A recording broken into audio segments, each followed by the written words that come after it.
오늘의 사건 반장입니다.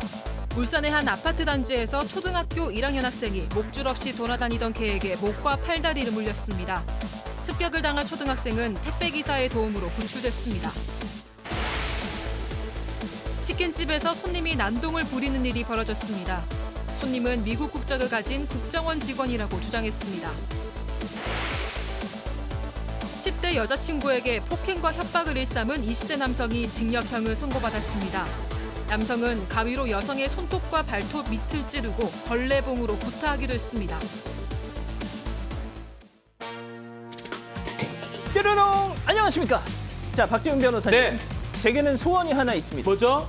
바로 우리 김은배 팀장님을 예능에 진출시키는 소원이 있습니다. 아, 그게 함부로 되는 게 아닙니다. 아, 그게 또 뭐 이유가 뭐가 있나요? 뭔가 예능 그쪽에서 이제 섭외가 돼야 되겠죠. 네. 예. 네. 아, 근데 팀장님 혹시 요즘에 한창 이제 주가를 올리고 계시는데 예능 이런 데서 섭외 연락 없으셨나요? 아직은 없는데요. 옛날에 모 방송에 나가니까 인상이 너무 사무라이 같고 강하다고 그래서 이 예능이 아니고 무슨 뭐 근데 혹시 제가 운이 좋으면은 모르잖아. 영화 배우 조폭으로도. 아, 조폭으로? 아니, 그러니까 우리 박지훈 변호사님도 또 우리 소장님도 다 예능에 진출해 보신 이 경험이 있으신데 아, 좀 같이 혼자만 나가지 말고 좀 같이 좀 가세요 좀. 무슨 힘이 있습니까? 참나. 드라마도 출연하셨으면서. 알겠습니다.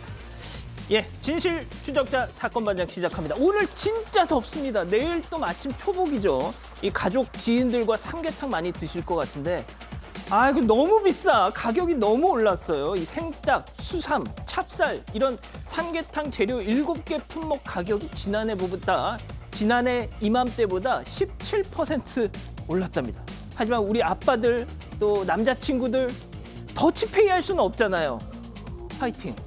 자, 오늘 출연자 소개해 올리죠. 예, 김서연 기자 그리고 박지훈 변호사, 박상희 소장, 김은배 전 서울경찰청 팀장 나오셨습니다. 안녕하세요. 안녕하십니까? 예, 편의점에서 사건 반장 틀어놓고 재고 정리하고 있는데 손님이 저도 사반 가족입니다 하면서 커피 사주셨어요. 눈물 나요 하신 스루 술찬맘님. 아, 제가 말이죠. 정말 이 사반 가족이란 말을 처음 제가 진행을 맡으면서 썼을 때 일부에서는 시청자 여러분 하면 되지 뭔 또 가족이야 간지럽게 뭐 이런 말씀하시는 분들 계셨거든요. 그런데 정말 이 놀랍게도 이 사건 반장을 사랑해 주시는 분들 사이에서는 진짜 어떤 연대감 같은 게 생기는 것 같더라고요. 감동적입니다. 자, 내일 저희 시외 할머님 94번째 생신입니다. 김영순 할머니 생신 축하해 하신 비니 차니맘님. 늙어서 잠이 안 와요. 새벽 2시 30분에 이걸 보고 있습니다. 세상에 하신 이월규님. 노스캐롤라이나 삽니다. 사건 반장은 외국 사는 우리한테도 너무 유익해요 하신 떡자님.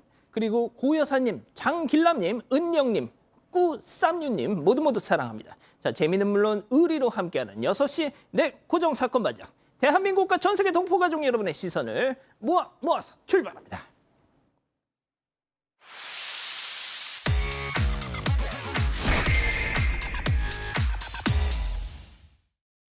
자, 첫 번째 뉴스 보여주시죠.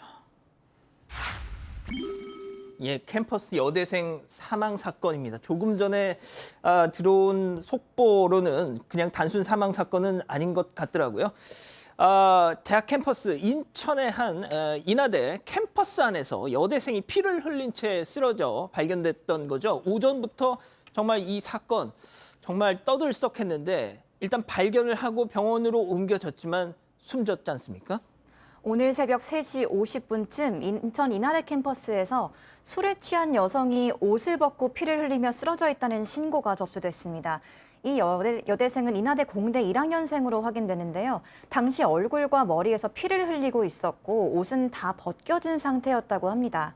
119 구조대가 도착했을 때 이미 심정지 상태였고 병원으로 옮겼지만 결국 사망했습니다. 인하대 측에 따르면 이 여성은 계절학기를 듣던 학생이었는데 이 수업이 비대면으로 이뤄지고 있었는데 왜 학교에 갔는지 그 경위는 아직 파악 중이라고 합니다.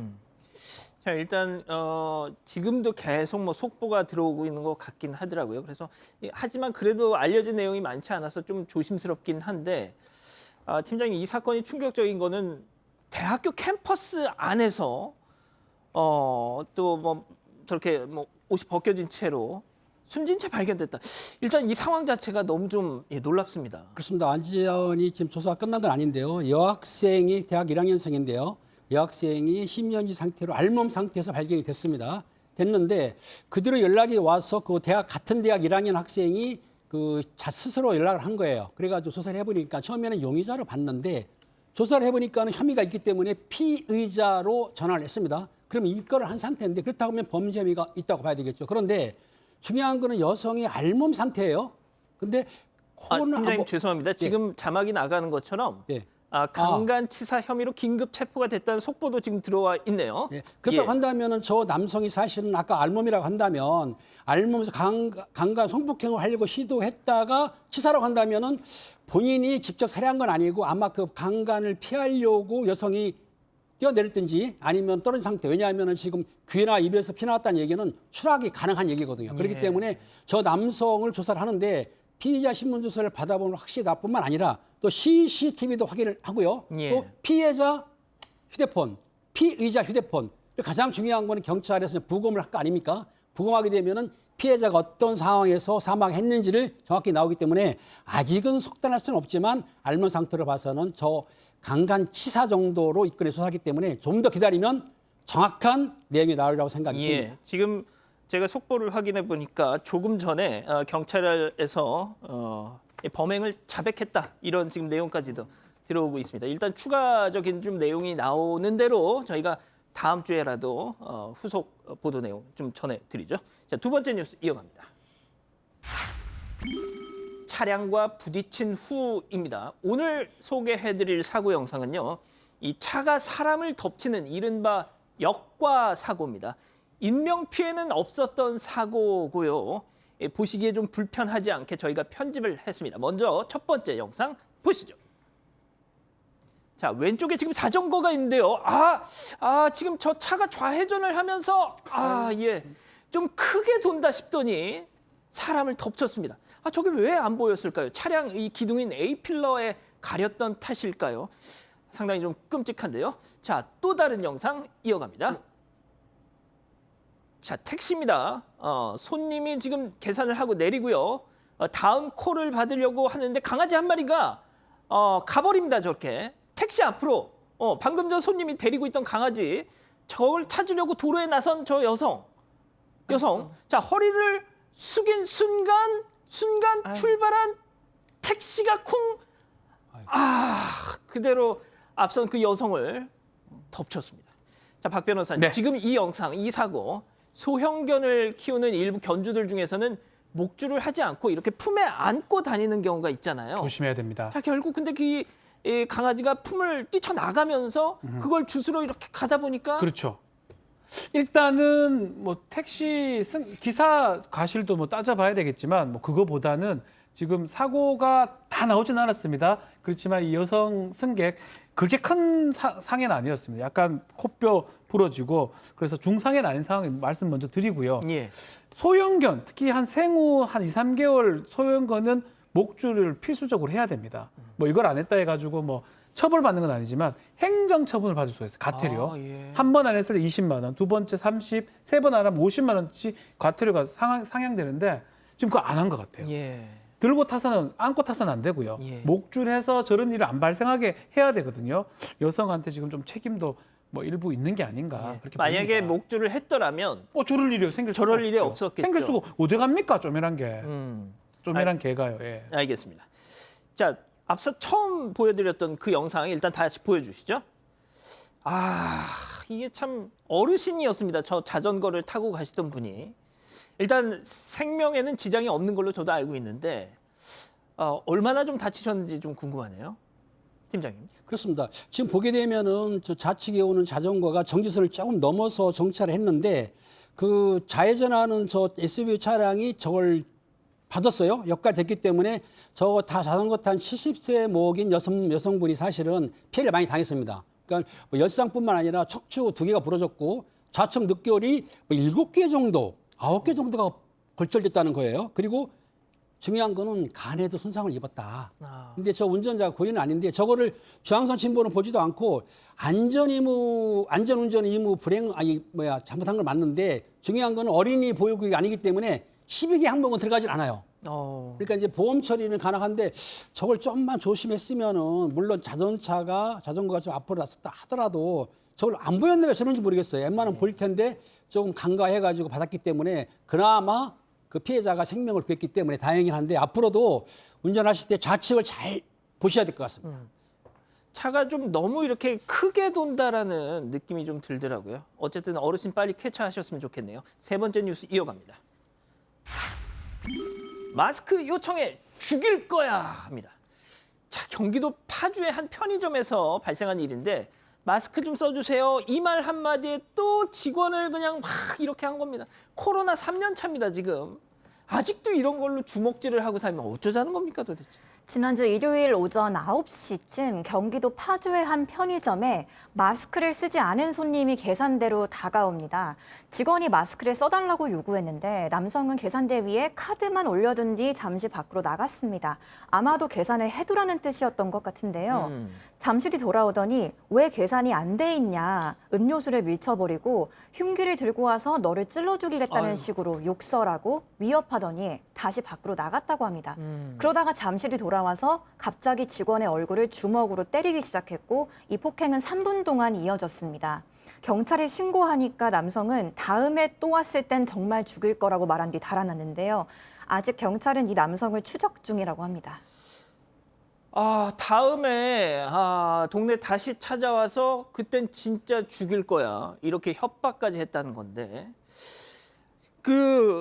소장님, 이건 네. 약간 저희가 보통 전해드렸던 갑질 이런 거랑은 좀 차원이 다른 문제 같아요. 네, 갑질보다는 저는 화풀이한 것 같아요. 그러니까 다른 데서 굉장히 화가 나서 이렇게 뭐 여기까지 쌓여 있는 상태에서 편의점 들어갔는데 마스크 빼달라고 하니까 나름대로 한 번 정도는 그냥 조금 참아보려고 하니까 그냥 말도 안 하고 카드를 내놓고 갔는데 계산을 안 한 거죠. 뭐 함부로 해달라 그러지 않았는데 하기 어렵잖아요. 남의 카드를 막 쓸 수 없잖아요. 예. 그래서 그냥 뒀더니 와가지고 이제 신경질을 부리기 시작하는데 한 번 신경질을 부리고 나니까 폭발을 한 거죠. 그래서 이제 만만한 직원을 때리고 협박하고 이랬는데 이 지금 피해자는 정말로 이제 무서워서 일하기가 어렵다. 당연하죠. 정말로 흉기를 가지고 올까봐 두렵다라고 얘기했고요. 이렇게 편의점에 있는 일하시는 분들이 좀 무차별적인 어떤 화풀이 대상이 되는 경우가 왕왕 있는 것 같아서 이거 좀 그러니까요. 걱정스럽습니다.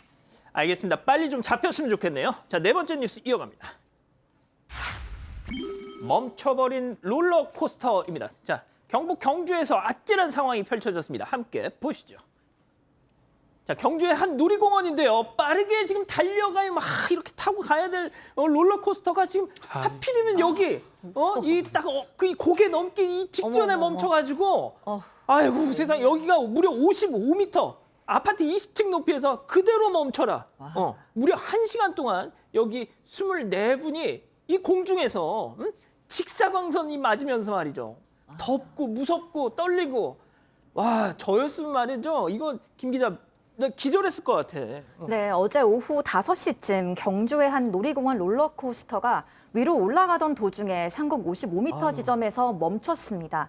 당시 이 롤러코스터에 24명이 타고 있었는데 SNS에 올라온 사고 당시 영상을 보면요. 탑승객들이 아슬아슬하게 기울어진 상태로 구조를 기다리는 모습을 볼 수 있습니다. 다행히 1시간 정도 만에 안전요원들 16명이 투입돼서 전원 구조됐고요. 이 롤러코스터는 지난 4월 초에 마지막 안전검사를 시행했는데 그때는 별다른 이상은 없었다고 하거든요. 다시 이제 놀이공원 측은 안전검사를 시행하기 위해서 20일까지 이 놀이기구의 운행을 중단하겠다고 밝혔습니다. 소장님 저런 일을 경험하신 분들은 네. 앞으로 저거 못 하시겠죠? 앞으로 뭐 저것만 당연히 못 하실 것 같고 거의 대부분은 모두라고 얘기하기는 어렵지만 예. 대부분은 못 하실 확률이 높죠. 이거는 정말로 기억 속에 저장해서 공포심을 일으키는 거예요. 그러니까 트라우마가 되는 거죠. 근데 롤러코스터만 못하면 다행인데 이제 높이 올라가는 고소공포증 자체가 높은 뭐 30층 이상 건물에 올라가서 창문을 봐야 된다던가 하하. 비행기 등을 타야 된다던가 아니면 높은 다리를 건넌다던가 이럴 때 그 불안감이 다시 엄습할 수 있죠. 네. 그러니까요. 알겠습니다. 다음 뉴스 이어가죠. 고속도로 목숨 건 구조입니다. 자, 영상 함께 보시죠. 자, 고속도로 한복판 지금 검은 연기 붉게 확 나고 있죠. 자, 화물차가 넘어져서 불이 나는 건데 자, 이렇게 쾅 터지니까 지금 순찰대원들 가다가 멈칫하는 거 보셨죠? 자, 그런데 다시 이렇게 뭘 들고 저 불이 나고 있는 차 속으로 갑니다. 그렇습니다. 바로 이 화물차 운전자를 발견한 겁니다. 자, 지금 조수석 유리창을 막 이렇게 막 해머로 팍팍 깨고 있죠. 자, 폭발하면 어떡할까요? 하지만 일단 구하고 보자. 자, 결국 운전자를 구조해서 지금 데리고 오는 장면까지 보셨습니다.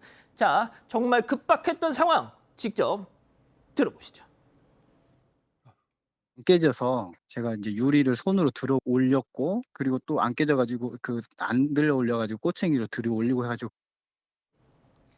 자, 정말 이 가까이만 가도 열기 때문에 구조가 쉽지 않을 뿐더러 만약에 이게 펑 하고 추가 폭발이 있을 수도 있었는데 불구하고 저렇게 구하셨습니다. 팀장님, 그렇습니다. 왠지 하실 말씀이 있으실 것 같은데요. 그렇죠. 화물차 운전자가 차가 쓰러졌는데 연료가 새어나오면 폭발할 수도 있거든요. 근데 2명이 달려가서 구했습니다. 유리창을 깨고 구해냈는데 사실은 굉장한 영웅들이죠. 근데 이분들이 누구냐?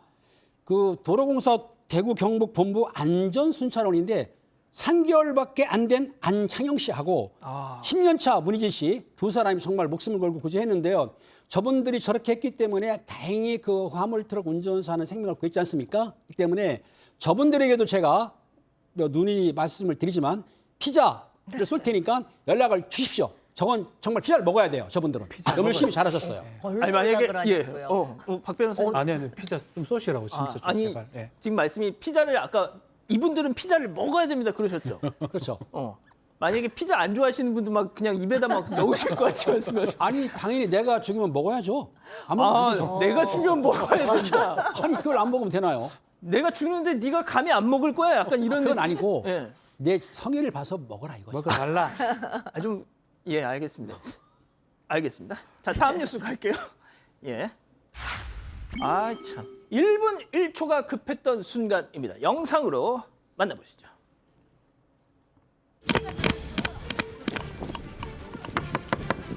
할아버지! 할아버지! 할아버지 토하네. 네, 토하네. 자, 열어.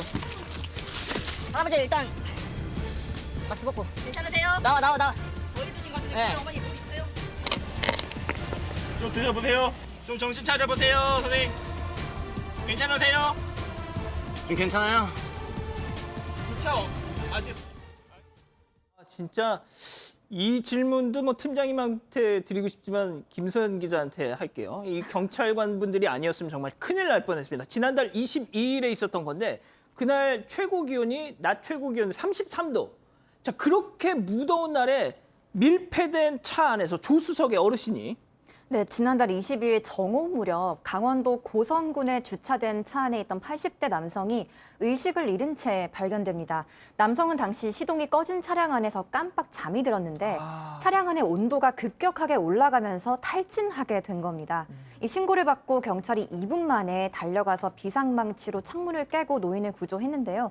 노인은 구토를 하면서 경찰관이 묻는 말에 대답도 못하는 상황이었다고 합니다. 하지만 다행히 경찰이 노인의 옷을 벗기고 물을 마시게 하는 등 응급조치를 한 덕에 노인은 천천히 의식을 회복했고 괜찮으시냐 하는 경찰의 질문에 고개를 끄덕이면서 반응했다고 합니다. 곧이어 도착한 119 구급대에 의해서 노인은 무사히 병원으로 옮겨졌습니다. 자, 박 변호사님이 네. 2분 만에 도착을 해서 구할 수 있었던 큰일 날 거잖아요. 뻔했습니다. 그런데 만약에 시간이 길어진다. 그런데 당장 뭘 어떻게 도움을 얻을 수 없는 상황이다. 그러면은 주변에 뭐 돌멩이든지 뭐든지 해서라도 일단 그렇죠. 차 유리를 깨는 게 중요할 것 같아요. 차유를 깨서 공기 순환을 시키는 게 가장 중요하고요. 이제 이 경찰관 이 두 분이 판단을 잘한 것 같습니다. 소개해드리겠습니다. 전민기 경사, 윤준혁 순경입니다. 두 분 우리 김은배 팀장이 피자를 아마 드릴 것 같습니다. 감사합니다. 아니, 이건 피자까지 저는 소고기로 가고요. 어. 피자는 우리 김은배 팀장님이 드리겠습니다. 아니, 그럼 소고기를 쏘신다고 하시지. 소고기를 사드리기에는 조금 멀어서 저 고성 쪽이. 네. 그렇습니다. 네, 피자 시켜드리겠습니다. 잠깐 전 뭐 솔직히 잘 이해는 안 됩니다만 알겠습니다. 예, 자 경기도 안성시 우림 루미아트 아파트 부녀 회장님이신 이춘희 여사님 보고 계신가요? 평소 저녁 준비하시느라고 귀로만 듣다가 부군 임진선 선생님이 여보 저녁 좀 늦게 먹자 해서 간만에 본방사수 하셨다고요? 안타깝습니다. 자 오늘부터 저녁 준비는 부군께 맡기는 걸로.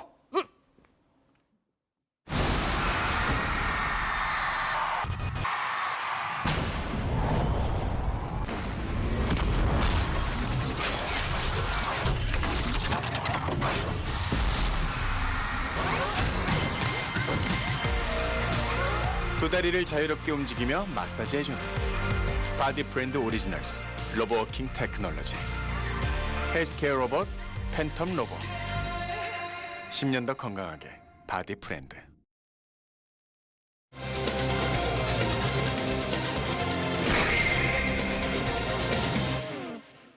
울산의 한 아파트 단지에서 초등학교 1학년 학생이 목줄 없이 돌아다니던 개에게 목과 팔다리를 물렸습니다. 습격을 당한 초등학생은 택배기사의 도움으로 구출됐습니다. 사건의 전말을 파헤쳐봅니다. 아마 오늘 가장 많은 충격을 받은 사건, 충격을 안겨준 사건은 이 사건이 아닐까 싶어요.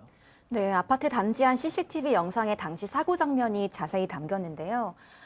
영상을 보시면 개 한 마리가 아이를 뒤쫓고 있습니다. 도망치던 아이는 개에게 물려서 땅바닥에 넘어지고 마는데요. 아이가 벗어나려고 시도하지만 개는 아이를 물고 놔주지 않습니다.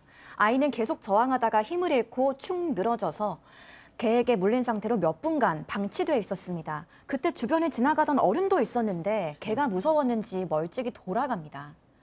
네, 이 사건은 이제 어제 온라인 커뮤니티에 8살 남자아이가 개에게 습격당해 입원해 있다는 글과 함께 당시 CCTV 영상이 올라왔는데요. 5분짜리 해당 영상에는 지난 11일 오후 울산의 한 아파트 단지에서 목줄이 없는 개에게 물린 아이의 모습이 담겼습니다. 예. 자, 그럼 여기서 이번 사건 체크 포인트 짚어보죠. 목덜미입니다. 자, 그 개에게 습격을 당해서 물린 부위가 목덜. 제 사진 보셨죠? 그렇죠. 충격적입니다. 근데 지금 영상에 봤다시피 택배 기사가 없었으면 큰일 날 뻔했어요. 그렇습니다. 택배 기사가 그 뭐 카타 같은 그걸로 이제 흔들면서 결국 걔가 이제 도망가 버린 상황이 돼 버렸는데 택배 기사 얘기에 따르면 이 표현하기 조금 그렇습니다. 물어뜯는 게 아니라 잡아먹고 있는 상황이었다고 봤습니다. 지금 보면 저 목이 지금 질근질근 씹힌 상황이거든요. 그러니까 이게 뭐 그냥 살짝 그냥 문 게 아니고 잡아먹는 그런 상황으로 인식이 됐다라고 얘기를 하고요. 마찬가지로 피해 아동 아버지도 똑같이 얘기합니다. 지금 본 것처럼 심하게 목을 다쳤고 택배 기사가 만약 아니었으면 우리 아이 즉사했을 것이다. 그 정도로 개가 아예 뭐 한번 문 게 아니고 잘근잘근 씹었다. 이렇게 표현이 좀 되고 있습니다. 뭐 다행스럽게도 택배 기사님 덕분에 아이가 구함을 구했다면서 감사함을 또 전하기도 했습니다. 예. 그런데 이제 오늘 이 영상에 저 택배 기사님의 어떤 진짜 활약 이거에 대한 뭐 박수도 뭐 갈채도 많았지만 이건 뭐 저는 이해는 갑니다만 또 많은 분들이 그런 지적도 하시더라고요. 그러니까 처음 걔가 아이한테 달려들었을 때 음식물 쓰레기를 버리려고 나오셨던 저 우산 쓴 여성분 같습니다. 저 우산으로 어떻게 좀 했었더라면 어땠을까 하는 또 아쉬움도 남는단 말이죠, 소장님. 네, 이거 진짜 어떻게 얘기해야 될지. 예. 쓰신 분은 작성자는 지금 많이 두려워서 아이의 살려달라는 외침에도 돌았을 거라고 생각한다. 혹시나 같은 상황이 눈앞에 벌어진다면 조금 더 용기를 내서 아이부터 구해주셨으면 좋겠다라고 얘기를 했고 이미 저 분에 대해서 많은 질타와 비난이 쏟아지고 있다는 것을 알기 때문에 뭐 저까지 한마디 보탤 필요가 있을까라는 생각이 드는데 예. 근데 이제 아이를 키운 엄마 입장에서 봤을 때 지금 아이가 개하고 아이하고 크기가 비슷해 보이는데 비 오는 상황에서 지금 아이가 누워가지고 지금 저렇게 공격을 받고 있어요. 네, 그냥 지나가지지 않잖아요, 사실. 예. 네. 그렇죠. 이게 뭐 그렇습니다. 좀 말씀드리기가 좀 조심스러운데 일단 경찰에서는 아이를 도와주지 않았다라고 해서 그게 법적으로 처벌받을 근거는 없는 것이기 때문에 앞서 그 주민분에 대한 질책은 좀 삼가해주기 바란다라는 당부를 경찰이 직접 할 정도로 아무튼 그런 분위기인데, 자 팀장님, 도대체 저 개 어디서 튀어나온 거예요? 저 개는 사실은 아파트에 있는 반려견이 아니고 아파트 인근 주민의 개인데요. 그 주민이 나이가 70세예요. 그 개가 아마 그 아파트 근방이니까 들어와가지고 아이를 물었는데 실제적으로 아이가 큰 인명피해를 볼 뻔했는데 저만하게 다행이죠. 불행 중 다행인 건데 그 택배기사분이 막았지 않습니까? 그런데 또 한 분이 또 나타나가지고 개를 이렇게 포위를 해가지고 그 소방관이 나타나서 막 유기견센터로 보낸 것 같아요. 그렇다 하더라도 저런 개를 놔서 먹인다? 근데 저거는 이제 보니까 진도 믹스견이라는 거예요. 진돗개하고 일반개하고 이제 혼을종인데 맹견 5종에는 들어가지는 않습니다. 그렇다 하더라도 목줄은 매야 됩니다. 그러면은 애초에 목줄을 풀어놓고 키우던 거예요? 혹시? 일단은 지금 좀 전에 김 팀장님 조금 말씀을 하셨는데 모든 종을 목줄을 하거나 입마개를 해야 되는 건 아닙니다. 5가지 종입니다. 뭐 도사견이라든지 예. 뭐 핏불테리어, 예, 아메리칸 예, 핏불테리어 뭐 그런 것들인데 이 진도 믹스견은 해당 종은 아닙니다. 그렇지만 좀 진돗개에 가까우니까 상당히 좀 무서운 종이죠. 예, 그래서 견주가 개를 묶어놓고 계속 키웠다고 하는데 사고 당일날 새벽에 개가 스스로 목줄을 풀고 달아난 것으로 지금 보입니다. 그러니까 견주가 조금 실수를 했던 걸로 보이고 그렇게 나간 다음에 이 아이를 지금 물어버린 게 아닌가 그렇게 생각이 듭니다. 자, 이 견주의 처벌 여부에 대해서는 제가 잠시 후에 여쭤보는 걸로 하고, 개 어떻게 됐어요? 개는 어떻게 해야 돼요, 그럼? 네, 이 문제의 개는 포획돼서 유기견 보호센터에 보내졌는데요. 곧이어 견주가 다시 데려갔다고 합니다. 예? 다시 데려갔다고요, 개를? 네, 그래서 이게 경찰의 사후 조치가 미비했다는 지적이 나올 만한 일인데요. 피해 아동의 가족이 강력하게 항의한 뒤에야 경찰은 견주에게 권한 포기 각서를 요구했고 개를 다시 유기견 센터로 돌려보냈습니다. 그런데 이 개는 또다시 인명사고로 인할 우려가 굉장히 크기 때문에 견주의 동의를 받고 안락사시키는 절차를 진행 중이라고 합니다. 개통령 강형욱 씨가 자기 SNS에 이 사진을 올리고 가슴이 너무 아프다 뭐 이런 또 입장도 내놨더라고요. 그러니까 아무튼 또 강형욱 씨는 보통 이런 사건이 벌어지면은 개 안락사에 대해서 아주 강력한 또 지지 입장을 밝히는 편이잖아요. 제일 중요한 거 견주.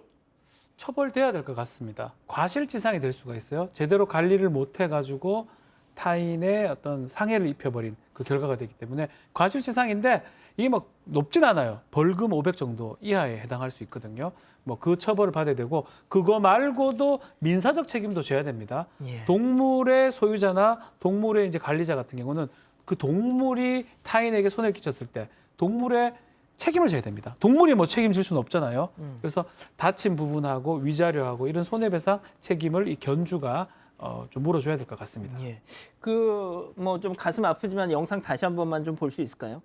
이 관련 기사에 달린 어떤 좀 의료적인 지식이 있는 분이 댓글을 다셨는데 아이가 이제 그 피해 아동의 아버지가 아이가 진짜 죽을 뻔했다라고 했잖아요. 그런데 진짜 그 어떤 전문가분이 분석한 바에 따르면 영상을 보면 아이가 처음에 다리를 쭉 뻗은 채로 움직이지 않고 누워 있었는데 이건 그 개가 목을 물어서 순간적으로 기도가 막혀서 혼자란 상태였던 거다. 또 그리고 아이가 저렇게 이 택배 기사님이 막 뭐 이 카트를 휘둘러서 잠깐 이제 도망가죠. 아이가 그 순간 잠깐 일어났다가 또 고꾸라집니다. 자, 그걸 보고서는 전형적인 혼절 상태에서 깨어났을 때 보이는 증상이라고 또 분석을 하더라고요. 의식이 잠깐 돌아왔다가 평형 유지 기관들이 이렇게 정상으로 돌아오지 못하면서 중심을 못 잡고 비틀거리는 그 장면이다 이렇게 또 분석을 합니다. 정말 그 택배 기사님이 아니었으면 아이는 정말 죽었다 이런 분석을 했는데 뭐 영상은 그만 보여주시죠. 뭐 우리 가족 여러분들이 좀 그러시네요. 자, 팀장님. 네. 저번에도 한번 말씀을 해주셨던 것 같은데 뭐 아이들이 이런 걸 뭐 안다고 해서 그 상황에 아이들이 할 수는 없는 거겠지만 정말 어떻게 좀 대응을 해서 일단 피하기라도 해야 될 거 아닙니까? 저런 상황에서는 피하는 것보다는 이제 목 같은 걸 감싸는 건 좋은데 아이한테는 시킬 수가 없기 때문에 가장 중요한 거 원인을 제거하는 거 견주가 예방을 해야 돼요. 다른 거 필요 없습니다. 그러니까 그 개를 죄송합니다. 반려견을 타고 나갈 때에는 목줄을 당연히 해야 되고 맹견은 입막에 청해야 되고 또 실내에서는 사실 안고 다녀야 되거든요. 저도 이제 개를 키우는 편인데 실내에서는 항상 그 줄을 가까이 당기거든요. 그렇기 때문에 제일 중요한 건 견주가 책임지고 그 반려견도를 사고 안 나게 관리하는 게 가장 중요한 것이지 그걸 풀어놓은 다음에 피해자들한테 예방하기는 어려운 거거든요. 그러니까 제일 중요한 거는 견주가 책임을 다해서 사고 안 나게 책임져야 된다. 이게 저는 이렇게 주장하고 싶습니다. 알겠습니다. 빨리 아이가 좀 쾌차했으면 좋겠네요. 이렇게 정리하고요. 두 번째 사건 이어갑니다.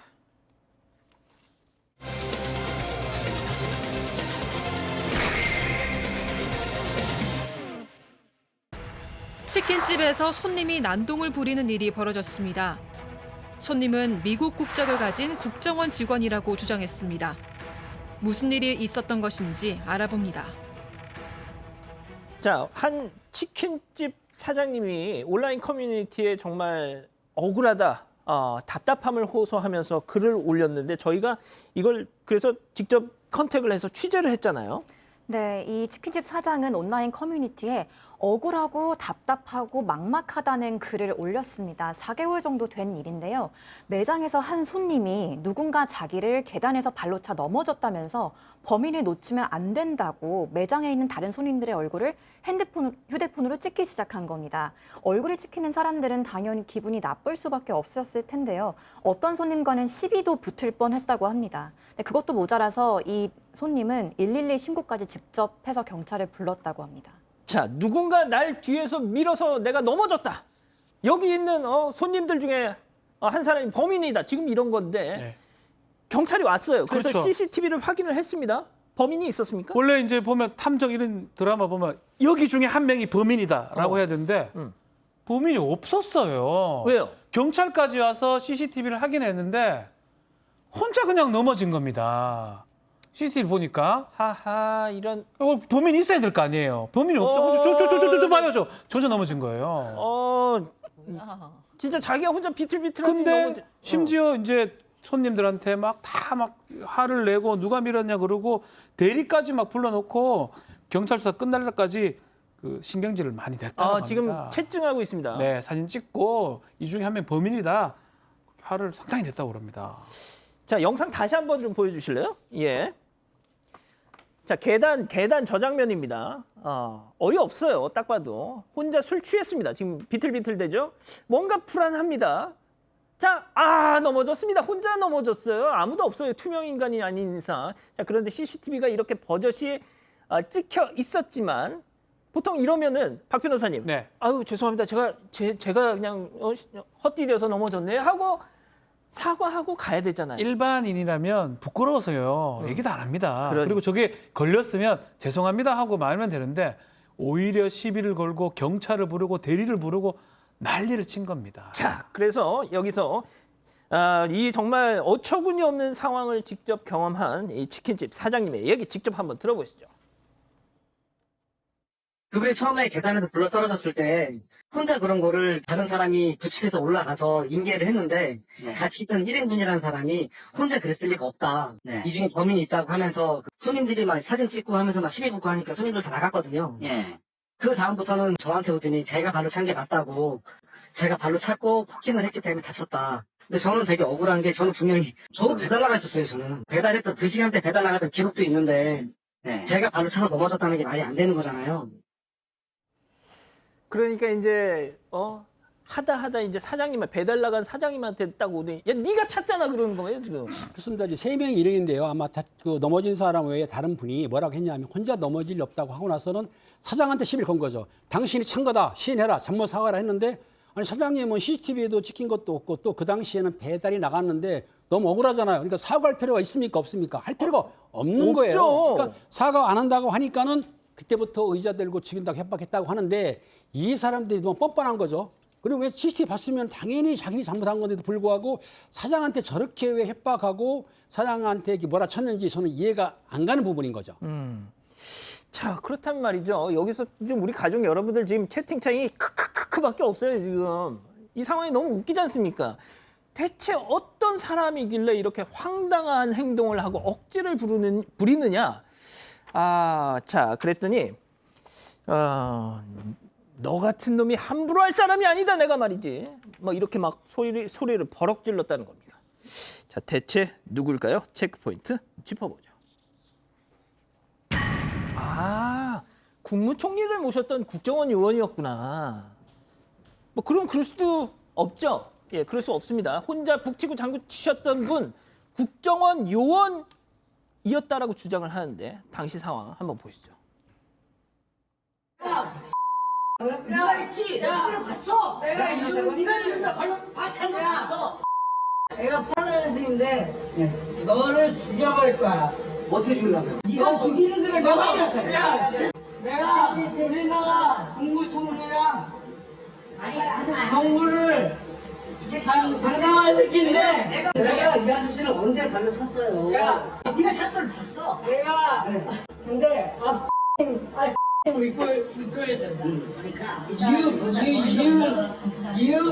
You coming this and this. You shut the up. 난 미국 사람이야.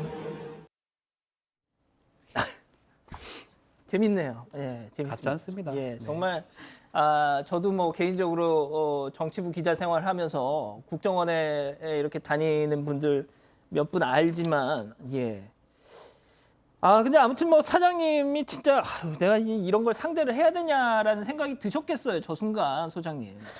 근데 이 사장님이 근데 좀 딱히 그런 건 아니에요. 왜냐하면 정말 약간 뭐가 있는 사람인가 보다라고 생각은 하셨다는 거예요. 왜냐하면 뭐 영어를 하거나 그래서가 아니라 이 이상한 85년생이라는 사람 옆에 있는 일행들이 이 사람한테 꼼짝 못하고 뭐 이분이 어떤 분인 줄 아냐고 막 그러면서 깍듯이 모시고 그래서 주변에 또 바람 잡는 사람들이 있었군요. 그러니까 왜 바람 잡는 사람들이 있고 나이가 이 사람 85년생보다 더 많은 사람들이었다는 거예요. 그러니까 이 사람이 뭐 있긴 있는 사람이구나라는 생각이 들어서 좀 이제 걱정을 하셨던 것 같아요. 하도 쩔쩔매니까. 그러면서 또 말도 굉장히 강하게 너 같은 건 쥐도 새도 모르게 죽여버릴 수 있다. 뭐 매장 문 닫게 하는 건 일도 아니다. 뭐 그러니까 가족도 거기 뭐 부인도 있고 애도 있고 이러니까 이 치킨집 사장님이 그 순간에는 좀 걱정스럽고 좀 두려움을 느끼셨던 것 같아요. 지금 놀러 갈게님이 미국 사람인데 왜 콩글리시를 쓰지? 막 이러고 지금 계세요. 아무튼 자, 근데 뭐 진짜 국정원 요원인지 여부는 저희가 잠시 후에 뭐 더 구체적으로 말씀드리겠지만 이때가 자정 영업 제한이 있었던 때랍니다. 4개월 전인가 그렇다는데 자, 딱 시간이 되니까 이제 가야 될 거 아니에요. 보내야 될 거 아니에요. 돌려 보냈는데 또 나타났다면서요. 예, 모두가 자리를 떠난 뒤에 이 치킨집 사장이 놀란 가족들을 달래고 있는데 아내분이 화장실 다녀오겠다고 잠시 나갔다가 갑자기 비명을 지르면서 안으로 다시 들어오길래 무슨 일인가 싶었더니 이 국정원 직원이라는 사람이 다 죽여버린다면서 안으로 밀고 들어왔다는 겁니다. 그러니까 알고 보니까 이 손님은 밖에서 눈에 띄면 죽여버린다고 협박하더니 안 돌아가고 건물 옆에 숨어 있었던 건데요.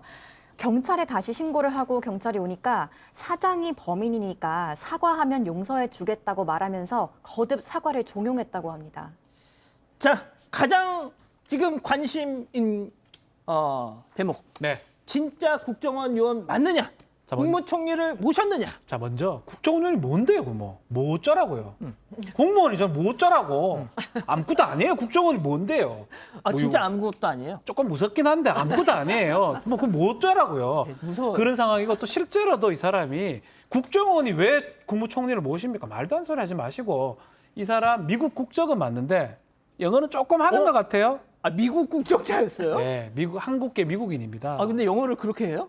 영어를 좀 잘 못하는 미국인 같아요.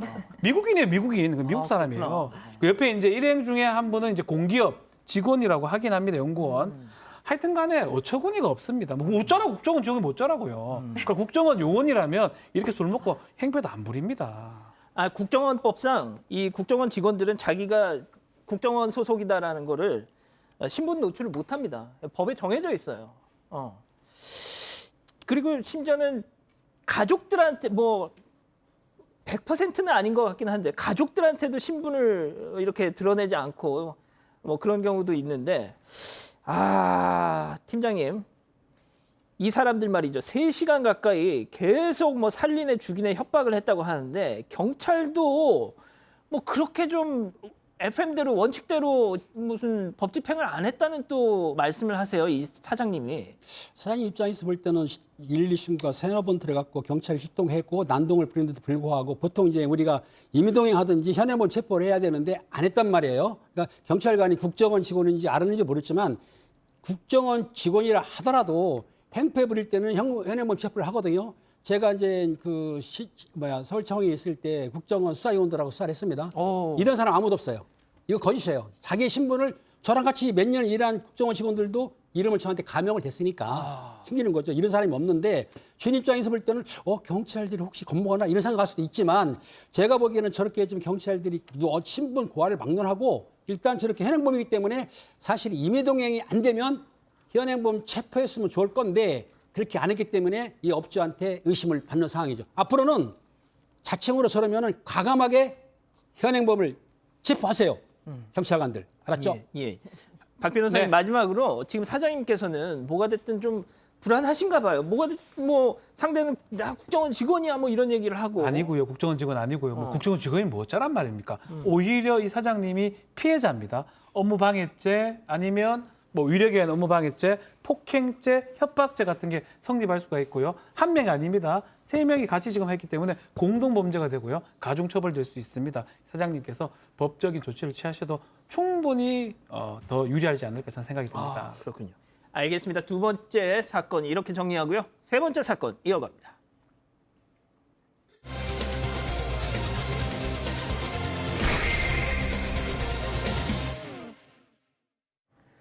지난해 12월부터 두 남녀가 교제를 시작합니다.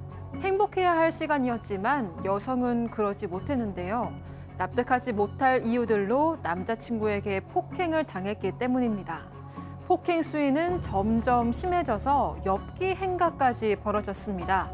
알고 보니 남자친구 폭력 전과로 처벌받은 전력도 있었는데요. 남자친구는 왜 여자친구에게 이런 짓을 벌였을까요? 자, 이거 정말 너무 좀 소름 끼치는 내용들이 있어서 일단 김 기자가 사건 내용 좀 정리를 해주시죠. 예, 이 남성은 지난해 12월부터 10대 여자친구인 피해자와 교제하면서 상습적으로 폭행하고 협박해온 혐의를 받습니다. 지난 2월엔 피해자한테 너는 맞아야 말을 듣는다고 폭언하고 피해자의 신체 부위를 가위로 찌르는 등 상식 밖의 폭력적이고 엽기적인 행동을 했는데요. 재판부는 이 남성에게 상습폭행 및 특수협박죄로 징역 1년 2개월을 선고했습니다. 왜 때렸답니까 도대체? 자, 이 상습적으로 폭행을 또 협박을 계속 반복해 왔는데요.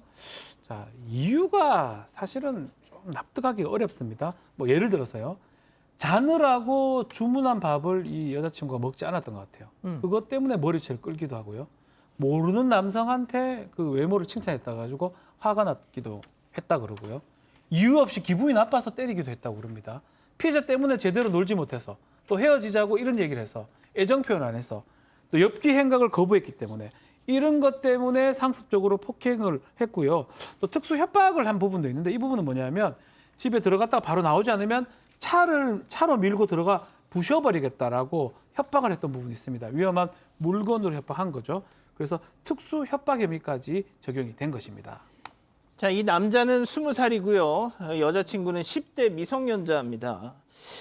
소장님, 저는 이걸 보면서 아니 지금 당장 우리 가족 여러분들도 아니 그런 놈을 왜 만나? 막 지금 그러고 계시거든요. 네, 여기서 저는 중요한 게 남자는 이제 막 20살이 되었고 여자는 10대라는 건데 이 남자의 증상을 보면 이 굉장히 상습적이고 병적이에요. 왜냐하면 만난 지 지금 7개월밖에 안 됐는데 그 사이에 너무 많은 1월에도 일어나고 2월에도 때리고 3월에도 때리고 끝없이 지금 계속 6개월 이상 계속 심각한 일이 일어났는데 딱히 원인이 없는 경우도 많아요. 기분 나빠서. 애정 표현을 안 한다고. 밥 먹을 때 됐는데 안 먹는다고 이렇게 이유도 없이 때리고 있거든요. 이 남자 같은 경우에는 저는 나이상으로 봤을 때 청소년기의 품행장애가 반사회적 인격장애로 가고 있는 반사회적 인격장애로 가고 있으면 여기서 특수성은 반성하지 않고 자기가 잘못한 걸 모른다는 거예요. 그리고 굉장히 주기적으로 상습적으로 거의 성격으로 굳어져서 이런 범죄를 저지른다는 거고요.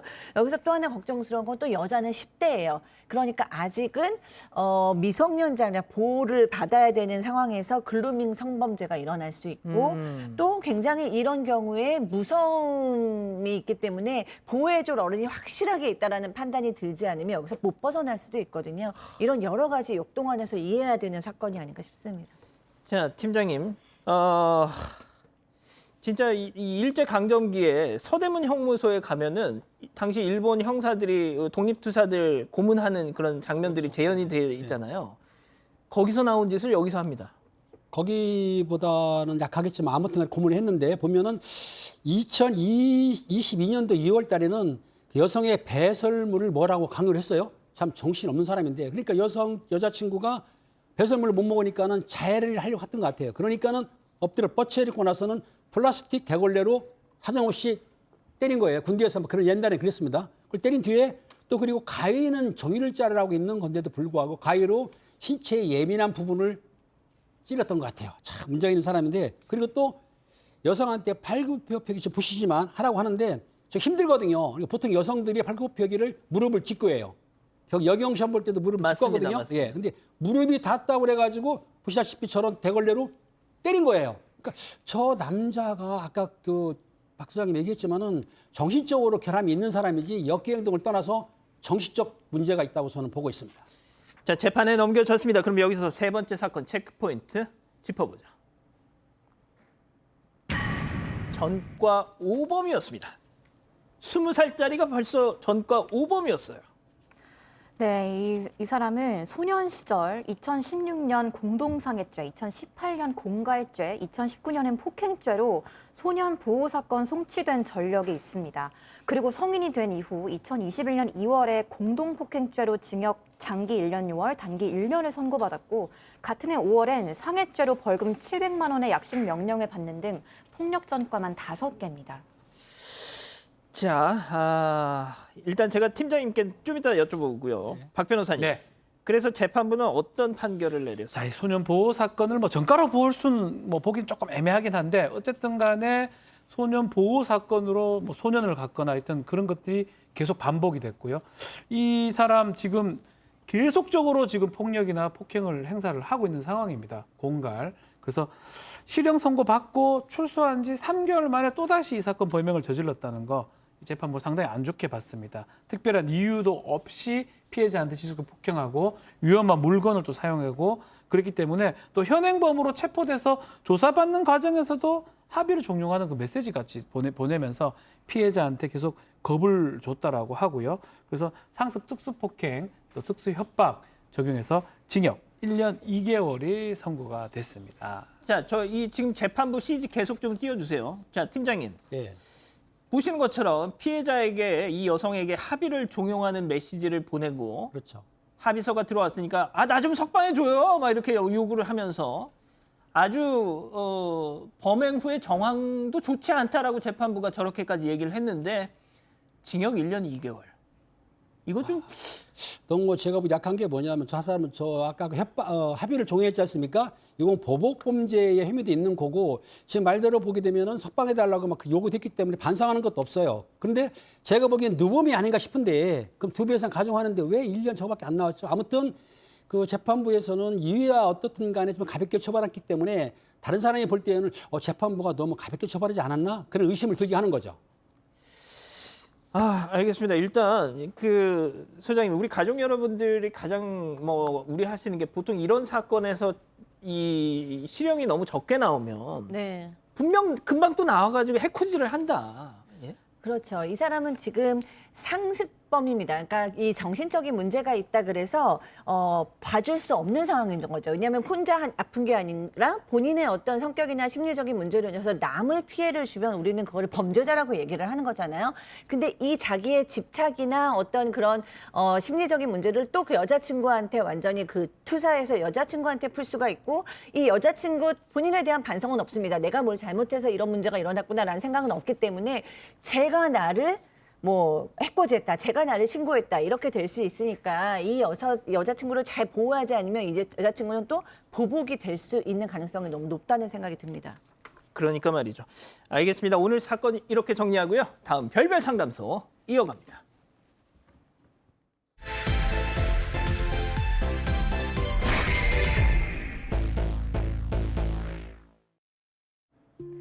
김 씨는 결혼 20년 차 워킹맘입니다. 경제적으로 넉넉하지 않은 탓에 맞벌이를 하지 않을 수 없었다고 하는데요. 그러던 중 안타깝게도 시어머니가 암 진단을 받게 됐고 김 씨에게 수술 후 회복 기간까지 간병을 부탁했다고 합니다. 남편은 2남 2녀 중 둘째였지만 김 씨의 친정어머니가 암으로 돌아가셨고 간병한 경험이 있으니까 둘째 며느리인 김 씨에게 간병을 도와달라는 건데요. 하지만 시어머니는 늘 입버릇처럼 며느리는 남의 집 딸이라며 차별을 했고 김 씨는 마음 한구석에 서운함을 느끼고 살아왔다고 합니다. 그랬던 시어머니가 모르는 사람에게 간병을 부탁하는 건 불편하다면서 직장을 그만두고 간병을 하라는 건데요. 평소 며느리는 남이라고 선긋던 시어머니의 간병 강요, 이혼 사유가 될까요? 예, 오늘 이 사연도 약간 좀 논쟁적인 이슈네요. 예, 며느리에게 간병을 부탁한 시어머니. 그런데 평소 며느리를 남의 집 딸이다 뭐 이렇게 약간 어떻게 보면 친딸들과 약간 좀 구분을 뒀던 그 시어머니가 이제 간병을 부탁한다. 알겠습니다. 자, 백다희 아나운서 17일 내일 모레 글피 17일이 제헌절이죠? 네. 생일이라면서요. 네, 맞습니다. 예. 저는 개인적으로 일요일이 생일이라서 정말 가슴을 쓸어내렸다는 말씀을 꼭 좀 전해드리고 싶습니다. 예? 왜요? 예? 그냥 넘어가도 되잖아요. 안 되죠. 참 좋은 선배인 것 같습니다. 알겠습니다. 양모 선배님. 자, 백다희 아나운서 말이 좀 씹혔어. 이 며느리 말고 딸이 지금 둘이죠. 딸이 둘이나 있는데 며느리 말고 딸한테 간병을 부탁할 수는 없는 겁니까? 네, 딸도 둘이나 있긴 한데 간병 경험이 없는 딸들보다는 친정 엄마를 간병한 경험이 있는 김 씨가 제일 믿을만하다 이런 이유입니다. 딸들이 있는데도 평소 남의 딸이라며 대놓고 차별했던 며느리에게 간병을 부탁하니까 더 당황스러운 상황인데요. 김 씨는 직장까지도 그만둬가면서 시어머니를 간병할 수는 없다는 입장입니다. 김 씨의 고민을 별별 상담소에서 해결해 주세요. 예, 알겠습니다. 자, 일단 김 씨 부부, 이 아들 내외겠죠? 이 김 씨 부부가 경제적으로 넉넉한 편은 아니었다고 해요. 예, 왜냐하면 김 씨 남편은 직원이 5명 정도 되는 작은 회사에 다니고 있고 김 씨도 중소기업에서 회계 업무를 담당하다 보니까 이 부부의 월급이 그렇게 많지는 않은 상황입니다. 신혼집도 부모님 도움 없이 월세로 구했고 2자녀를 키우면서 살다 보니까 맞벌이를 해도 생활비가 상당히 빠듯한 상황인데요. 그럼에도 누구에게 손 하나 안 벌리고 단란하게 잘 살아오고 있었다고 합니다.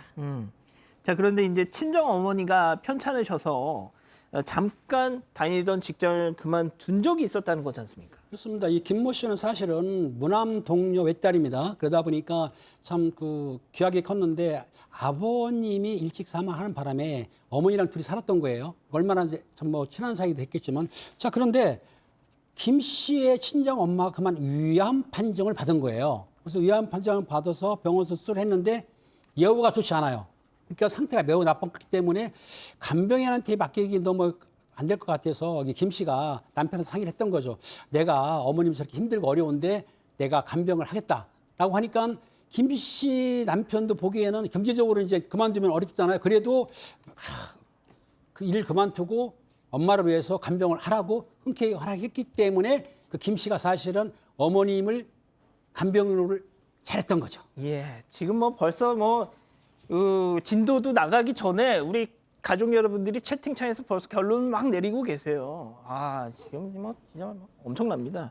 자, 그런데 이 김 씨 부부가 경제적으로 많이 어려웠을 때 시부모님이 이번에 그러니까 이 간병을 부탁한 시부모님이 돌연 얼마 되진 않지만 재산을 이렇게 정리해 줬다고. 그렇죠. 이전에 이제 시부모님들이 재산을 정리하기로 했는데 요 김 씨 부부 이제 남편이죠. 남편은 첫째가 있고 둘째가 있고 딸들이 이제 4명이 있습니다.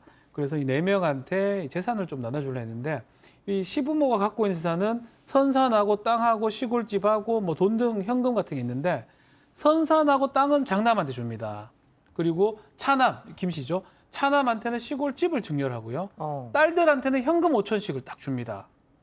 딱 주는데 장남은 뭐고 다 팔아먹죠, 바로. 그래서 현금을 융통을 좀 하고 딸들은 현금이니까 좋은데 이 시골집은 살고 있으니까 팔지를 못합니다. 명의만 바뀌었고 오히려 세금만 좀 더 나오고 그래서 뭐 그런 얘기를 하면서 며느리를 좀 불러가지고 어이 며느리가 남의 집 딸이니까 너무 서운하게 생각하지 말해. 아, 이거 뭐 사투리 제가 썼습니다. 죄송합니다. 서운하게 생각하지 마라라고 이렇게 얘기를 했다고 합니다. 아니 뭐 경상도 분일 수도 있죠, 뭐. 전라도일 수도 있으니까요. 예. 네. 알겠습니다.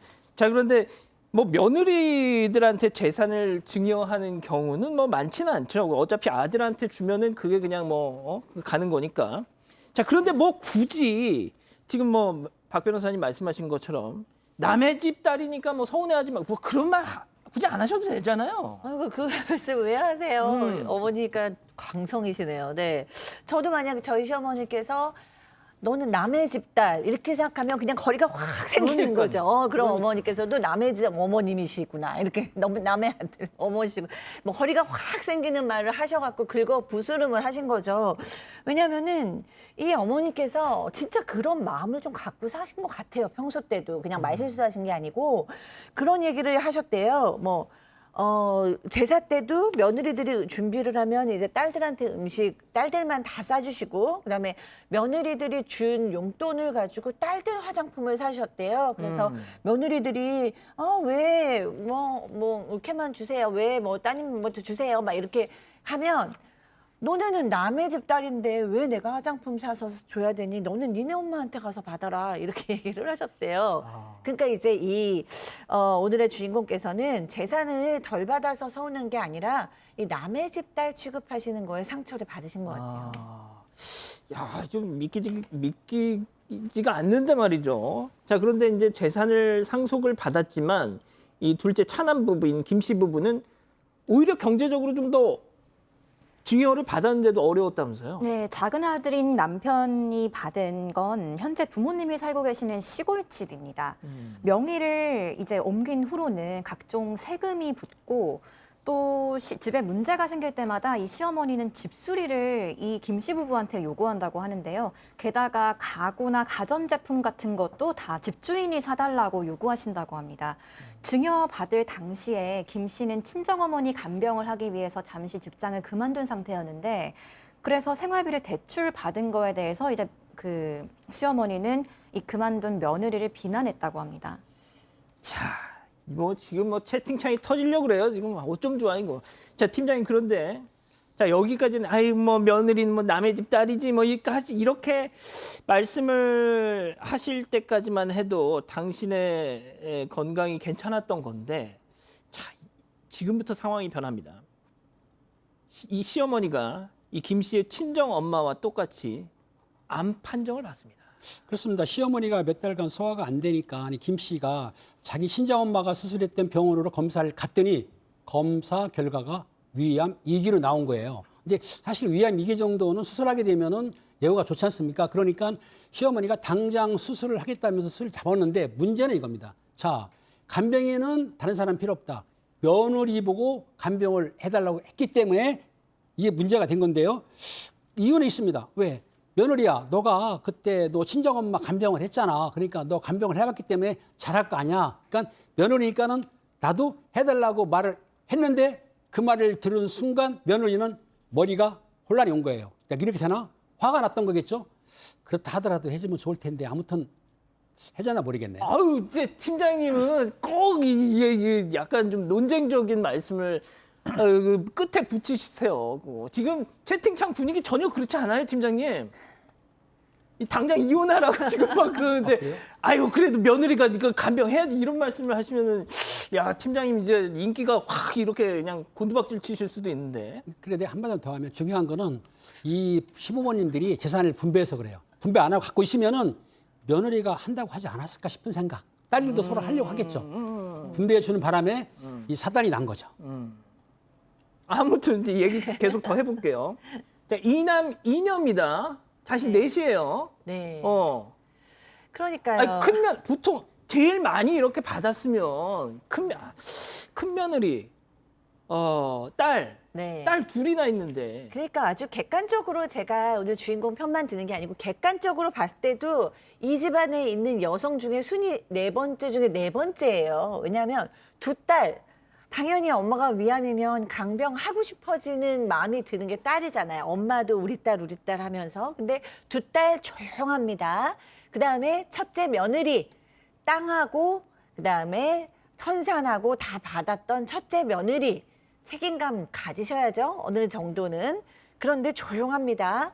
근데 어떻게 보면 시골집만 받았던 둘째 며느리가 간병을 해야 되는 상황에서 이 둘째 며느리가 네, 제가 할게요라는 말이 나온다면 진짜 그건 이제 몇십만 병 중에 한 명이 있을 사람 아니에요? 예, 지금 채팅창의 주요 내용이 뭔지 제가 잠깐만 말씀드리면, 김은배 팀장 퇴출! 어떡해. 당신 지금 큰 실수한 거야, 지금 막.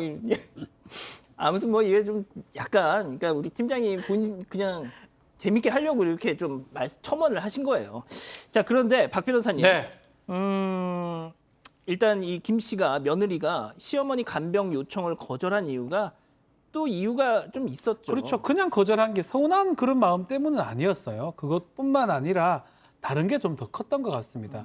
어머니 때문에 그 당시에 직장을 좀 그만뒀었는데 새롭게 직장을 구했었고요. 지금 50이 좀 다 돼 가는데 이 나이에 이 구한 직장, 만약에 다시 간병한다고 이거를 좀 쉬어버리면 경력 단절이 되기 때문에 다시 구하기 어렵다고 본인이 판단한 것 같습니다. 지금 직장 구해가지고 어느 정도 대출금도 갚고 있고 조금 좀 빚을 좀 갚는 뭐 좀 좋은 상황인데 다시 하기에는 부담스러웠고요. 남편도 그런 얘기를 했대요. 이거 좀 그만두면 좀 안 된다. 근데 문제는 시어머니가 이 간병비 명목이라 하면서 이 남편한테 3천만 원을 보내줍니다. 3천만 원. 네. 하하, 3천만 원이다. 선생님, 3천만 원 정도면 네. 그냥 사람을 쓰는 게 낫지 않나요? 제 말이 그 말이에요. 네. 사람을 간병인을 이제 뭐 어머니 입장에서는 뭐 이런 거라고 합니다. 너무 이제 성격이 좀 까탈스러우셔서 남한테 내 몸 맡기기도 싫고 남이 해주는 밥도 입맛에 안 맞을 거고 그리고 이제 며느리한테 사과도 좀 하셨대요. 그동안 이제 미안했다. 그러면서 네가 그래도 가족이니까 나를 좀 보호해 다오. 그리고 너는 친정엄마도 간병해봤으니까 다 할 줄도 알고 그러니까 네가 좀 나를 하면 내가 힘을 내서 회복할 수 있을 것 같다라고 얘기를 하시는 건데 그건 이제 어머니 마음을 뭐 아프시니까 이해 못할 바는 아니지만 이제 객관적으로 봤을 때는 돈이 좀 있으신 분 같으니까 간병인을 쓰시고 아들, 딸, 며느리 번갈아 가면서 찾아와서 뵙는 게 맞죠. 이렇게 한 명이 너무 괴롭게 살 수 있으면 돈이 3천만 원이 문제가 아니죠. 이 시점에서. 예. 채팅창이 이게 너무 빨리 올라가가지고 지금 읽을 수가 없어요. 팀장님, 아까 제가 뭐 팀장님 뭐 퇴출 이건 농담이고 뭐 마무리하기 전에 한 말씀 네. 또. 저희 어머님이 병원에 입원했을 때 예. 저희 집사람이 간병인다고 했는데도 불구하고 제가 하지 말라 그러고 간병인을 붙였어요. 사실은 그렇게 했습니다. 아까 그거는 인정상 얘기한 거고 실제로는 며느리가 어머님도 싫어해요. 불편해 하니까 며느리가. 맞습니다. 따라서 요즘 간병인들이 잘하니까 간병인 붙이는 걸로 제가 종결하겠습니다. 진짜. 하여튼 인기 엄청 의식하셔. 아이고 진짜. 자, 그러면 이쯤에서 별별 상담소 오늘의 궁금증 짚어보죠. 자, 자신의 간병 강요하는 시어머니 이혼하라고 지금 우리 가족 여러분들은 그러십니다. 자, 이혼은 하는 건 이제 배우자하고 남편하고 지금 관계에 있는데요. 우리 민법상으로 이혼 사유 중에 이 배우자의 직계존속, 우리가 시어머니, 시부모를 배우자의 아니면 장인, 장모를 자신의 배우자의 직계존속으로 법적으로 표현하는데 이 배우자의 직계존속에 심히 부당한 학대가 그 이혼 사유에 해당할 수가 있습니다. 이제 지금 강요, 자신의 간병을 강요. 근데 심히 부당한 학대로 보기는 어렵죠. 왜냐하면 안 하면 그만이에요. 안 하면 돼요. 안 하면 되기 때문에 이걸 갖고 이혼 사유로 보기는 어렵습니다. 그렇지만 이게 좀 더 나아가서 상당히 강요하고 압박을 가하고 남편도 막 그런 게 한다 그러면 그렇게 이게 트리거가 돼서 계속적으로 갈등이 유발된다면 그게 이혼 사유가 될 수는 있습니다. 그렇지만 이 정도 얘기하는 것 가지고는 아직까지는 이혼 사유로 보기에는 조금 부족하지 않을까 생각이 듭니다. 우리 박 변호사님도 그 이 여사님하고 어머니 계시죠? 보고 있습니다. 이 여사님하고 사모님하고 네. 괜찮으십니까? 너무 좋습니다. 아 진짜 말도 못하게 좋습니다. 말도 못하게. 네, 두 분 다 지금 보고 있는데요. 어. 아니면 글 쓰십시오. 아 진짜. 아니면 네, 알겠습니다. 너무 좋아요. 자 소장님이 일단 한 말씀 해주시고 우리 김 기자한테 좀 물어볼게요. 예. 네. 그러니까 이제 이 며느리 같은 경우에는 성품이 좋으신 분 같아요. 왜냐면 이것 때문에 괴로우신 거잖아요. 대부분의 며느리는 이거 그냥 듣자마자 기분 나빠할 얘기잖아요. 언제는 남의 딸이라고 얘기하고 이제는 가족이라고 얘기하시는. 그렇기 때문에 어머니의 마음도 뭐 못할 바는 아니지만 어머니께서 좀 냉정하게 생각하시고 주변에 남편께서 정리를 하셔야죠. 어머니 아픈 어머님도 달래시지만 모두가 행복한 길은 돈을 써서 전문가의 도움을 받고 가족들이 하루씩만 가도 지금 일주일 채워집니다. 네, 가족이 합심해서 어머님 병 잘 나으셨으면 좋겠습니다. 자 이제 김 기자 우리 가족 여러분들 이게 채팅창이 완전 펑 터질 분위기여서 좀 정리를 해주시죠. 네, 시청자분들이 경우 없고 이기적인 시어머니한테 너무 화나셨는지 이혼하라고 마구 열변 토하시고 오히려 시청자들이 암 걸릴 것 같다고 반응하시는데요. 5월에 뻐꾸기님 며느리로 딸이어서 엄마를 간병한 건데 본인 딸들한테 요구해야지 참 무한으로 이기적인 시어머니다 이렇게 말씀하셨고요. 박에이치케이님은 남편이 문제다. 이런 경우에 왜 안 나시죠? 이렇게 말씀하셨고요. 해피님도 남편이 호구네라고 말씀하시네요. 3천만 원 있으면 요양원 가라 이렇게 말씀하시는 분도 계셨습니다. 예, 뭐 그건 이제 뭐 우리 가족 여러분들의 반응이었고요. 알겠습니다. 별별 상담소 이렇게 정리하고요. 글로벌 픽 이어갑니다.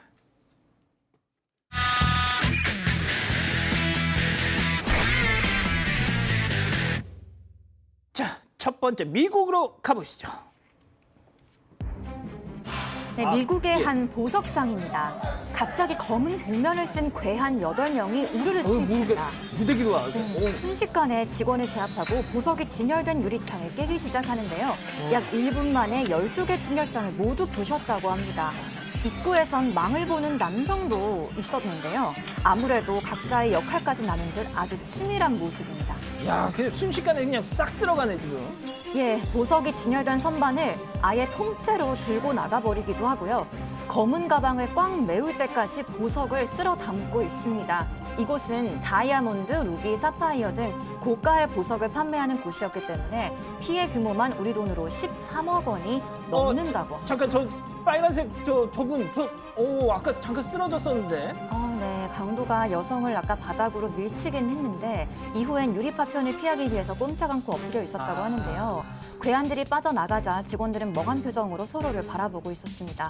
경찰은 이날 흰색 차량을 타고 도주한 8명의 강도를 수배하고 있는 상태입니다. 아유, 그렇군요. 자, 계속해서 미국 이어가겠습니다.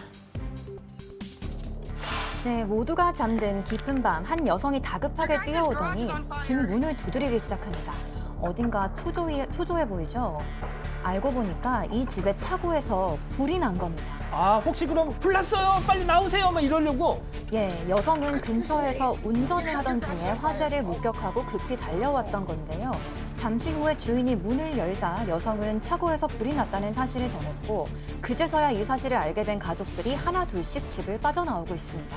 아유, 저 불 엄청 크게 나네 지금. 네, 보시는 것처럼 차고에서 시작된 불길이 꽤 크게 번진 모습이죠. 이날 집에는 무려 8명의 아이들이 자고 있었는데 아이고야. 네, 만약에 여성이 화재를 알리지 않고 지나쳤다면 어떤 일이 일어났을지 생각만 해도 끔찍합니다. 예, 이 가족 생명을 구해준 여성을 천사라고 부르며 깊은 감사의 인사를 전했다고 합니다. 아우, 천사 맞습니다. 자, 다음은 중국으로 가보시죠. 자, 뿅아리죠. 이 뿅아리인데 이 뿅아리가 놀랍습니다. 뿅아리? 병아리요. 병아리. 달걀에서 스스로 부화를 했습니다. 한 남성이 마트에서 사온 달걀을 부엌 수납장 안에 넣어두고 깜빡했는데 어느 날 삐약 한 소리가 들려서 수납장을 딱 열어보니까 이 까만 털을 가진 병아리가 바둥바둥거리면서 플라스틱통 밖으로 나오려고 했다는 겁니다. 아 근데 저렇게 가만둬도 알아서 부활을 하나요? 아, 저절로요. 근데 일반적으로 유정란이 25도 이상이 돼야지만 또 엄마가 좀 품어줘야 되잖아요. 닭이 세포 분열을 통해서 발육을 시작하는데 이게 난징신데요. 한낮 최고 기온이 42도에 이를 만큼 이례적인 폭염이 계속되다 보니까 병아리마저 자연적으로 부화가 해버린 것 같습니다. 아유 그렇군요. 네. 자 그리고 말이죠. 또 이거 뭡니까? 야, 이것도 뭐 더위가 지금 중국의 3대 화로로 불리는 충칭네, 충칭.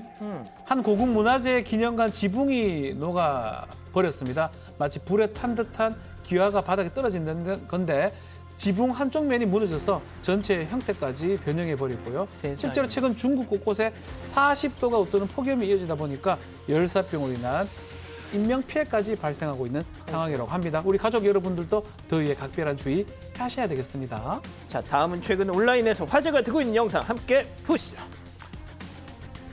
자, 오토바이를 타고 등장한 오늘의 주인공입니다. 근데 저게 뭐죠? 얼굴에 지금 펜을 붙이고 있어요. 접착제도 없이 그냥 자석처럼 얼굴에 쫙 달라붙은 건데요. 일명 자석 피부 갖고 있는 제이미 키튼 씨입니다. 남다른 재능으로 3년 만에 얼굴에 캔을 가장 많이 붙일 수 있는 사람 부분 기네스북의 이름에 올렸습니다. 대체 어떻게 이런 일이 가능한지 직접 들어보시겠습니다. My parents, to ask them, they just thought it was the pine sap of climbing trees. But then I found out I actually have a skin condition that's not named yet, that my skin pores literally suck in oxygen. Can you pull on it?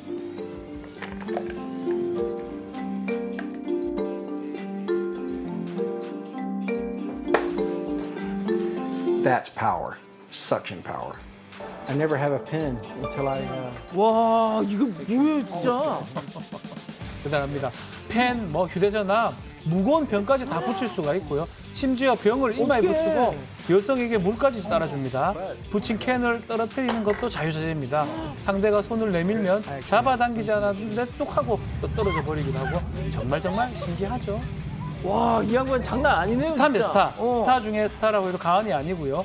연예인들도 키튼 씨 보면 먼저 알아보고 사진도 요청하기도 하고요. 심지어 주말마다 몸에 각종 물건을 붙이는 위생 묘기를 선보이면서 우리 돈으로 약 2천만 원 정도도 벌어들인다고 합니다. 특별한 피부 덕분에 부와 인기를 모두 얻었다고 하고요. 저도 저분하고 비슷합니다. 빨래 집게 기록을 보유하고 있어요. 그렇습니다. 한국에서 30개 정도 저는 붙였죠. 저 양반 별로 안 부러워요. 저는 상당히 부럽습니다. 아, 진짜? 저도 저런 능력이 있다면 좀 더 붙일 수 있을 건데. 자 아쉽네요. 지금 이 사진 설명해 드릴게요. 저 파란 트레이닝복을 입고 있는 사람이 우리 박지훈 변호사님입니다. 네, 제가 한국 기록 보유자입니다. 예. 얼굴에 빨래 집게 가장 많이 붙인 36개. 30개 예. 말고 예. 국내 최고. 네.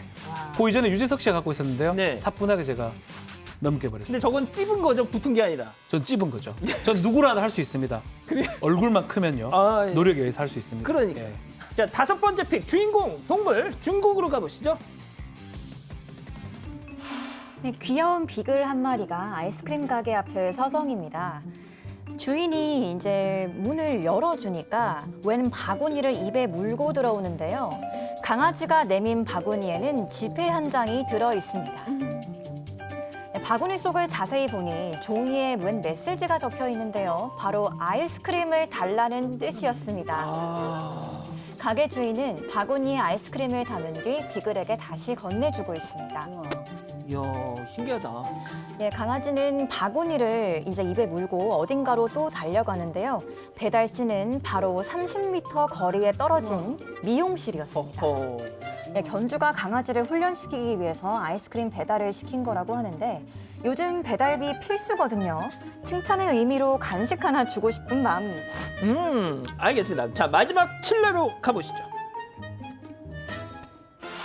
예, 이번에도 강아지죠. 강아지가 에스컬레이터에 공을 툭 내려놓습니다. 공이 계단으로 올라가는데 강아지는 그 자리에 멈춰서 있죠. 대체 뭘 기다리는 걸까요? 공 던져달라고. 네, 맞습니다. 한 남성이 위에서 공을 던져주자 신이 난 듯 달려가는 모습이죠. 이후에도 입에 문 공을 조심스럽게 에스컬레이터에 올려놓더니 누군가 공을 던져주길 기다리고 있습니다. 언제까지 저러고 있어요? 빨리 가야지. 그러게요. 사실 이 보텔라라고 불리는 이 강아지는 쇼핑몰에서 지내는 떠돌이 개라고 합니다. 주인은 없는데 쇼핑몰 직원들이 극진한 보살핌을 받고 있다고 하는데요. 공놀이를 좋아한 보텔라가 이렇게 매일같이 에스컬레이터 앞을 지키면서 쇼핑몰의 인기 스타로 자리매김했다고 하네요. 알겠습니다. 자, 메가박땡 영화 관람권 이벤트 당첨자 소개해드려야죠. 임영숙 님이 보내주신 사연인데 보여주시죠. 일 마치고 집에 오니 아버님 왈 아가야 사건 반장할 시간 안 됐냐? 어머니는 한술 더 떠서 아가 테레비 빨리 틀어봐라. 밭에서 일하다 말고 오신 아버님 왼쪽에 보시면 우통 벗고 소파에 바로 누우시더니 사반 시청하십니다. 어머님은 최근 약간 기억에 문제가 생기셨는데도 사반 시간만큼은 잊지 않으시네요 하셨습니다. 아이고 어르신들 모두 건강하십시오. 예, 사랑하는 사건반장 가족 여러분 행복한 주말 되시고요. 저희는 다음 주 월요일에도 별이 6개 저녁 6시에 다시 옵니다. 자나깨나 오미크론 변이 조심. 안녕히 계십시오.